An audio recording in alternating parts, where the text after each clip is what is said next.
सप्ताहक भितर प्रकाश पाइब पार्ट प्लॉट किणाबिका विज्ञप्ति हटिब कटकणा।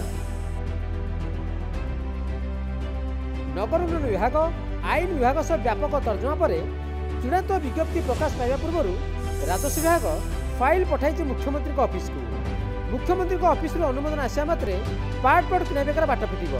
राजस्व मंत्री कहते पूर्व अनेक आईन कटकणा लगाई लोक हैरान हरकत करा से सब जटिल और अनावश्यक नियम हटाई लोक आंशिक जमी किणाबिका प्रक्रिया को सरल कर डीएसआर मान गोटे कन्फरेन्स करुँ गुड़िए डीएसआर भूल काम करने जो विरुद्ध कार्यानुष्ठान ग्रहण हो सारा आम तो 2014 मसीह 2024 मसीहा पर्यंत जो सरकारी अधिकारी मैंने डीएसआर दायित्व थे एवं आईन बहिर्भूत काम करते से भाया 300 ऑफिसर को आम प्रोसीडिंग कर शोकज नोटिस इश्यू कर गुड़िए डीएसआर तो जेल रे अच्छी तेणु से काम कर जो ढंग जो थे से भूल काम करने सफल होती ताकू रोकवाई टेक्नोलोजी व्यवहार करके आजिकल सब डीएसआर ऑफिस रे आम स्मार्ट सर्विलेंस सिस्टम तैयारी करूँ तार रिपोर्ट मझे मझे आसूँ और कार्यानुष्ठान होची। एबे ये तहसीलदार सम्मिलन सरला कर्मशाला सरला आम डीएसआर मानकर गोटे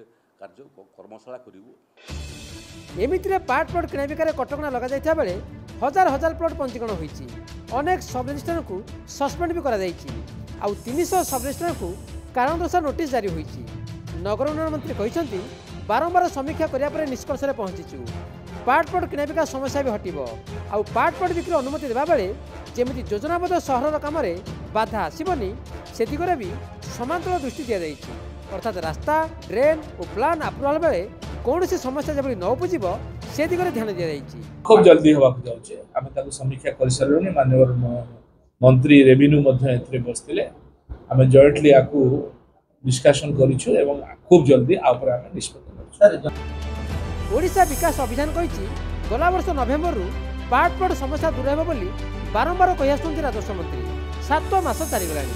यार भितर नगर उन्नयन आईन विभाग समेत आडभोकेट जनरल परामर्श भी नहीं राजस्व विभाग ता सत्वे दीर्घ दिन है लोके जुटुवा समस्या दूर करने को सरकार आज जाए केवल समय गड़ाई चलती सीना कि ब्यूरोक्राट जमी मोड़ुंट सेमती ढंग से कम कर लोकों भरोसा भांगिला।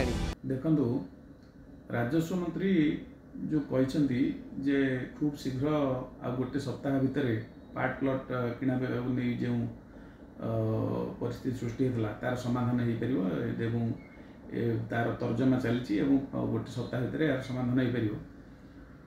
लोक मानकर ओडिशार लोक मानकर संपूर्ण आस्था हरले सरकार कहीं ना गत नवेम्बर मास विभिन्न अनुष्ठान पक्षर विभिन्न लोकों तरफ ये जो पार्ट प्लॉट रजिस्ट्रेशन को नहीं जो असुविधा देखाई तापर सरकार को अवगत कराइला।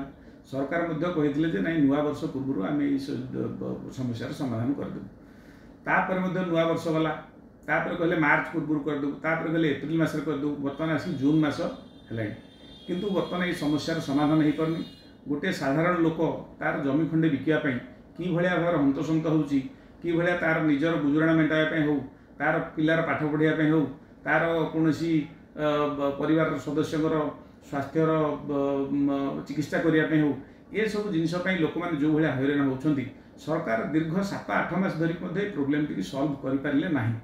तेणु एथुर जना पड़ी जे सरकार ए बाबद केते दूर माने सचेतन अच्छी एवं सरकार आपको कौन करके समाधान करने चाहते लोक मैंने बर्तमान जापारना।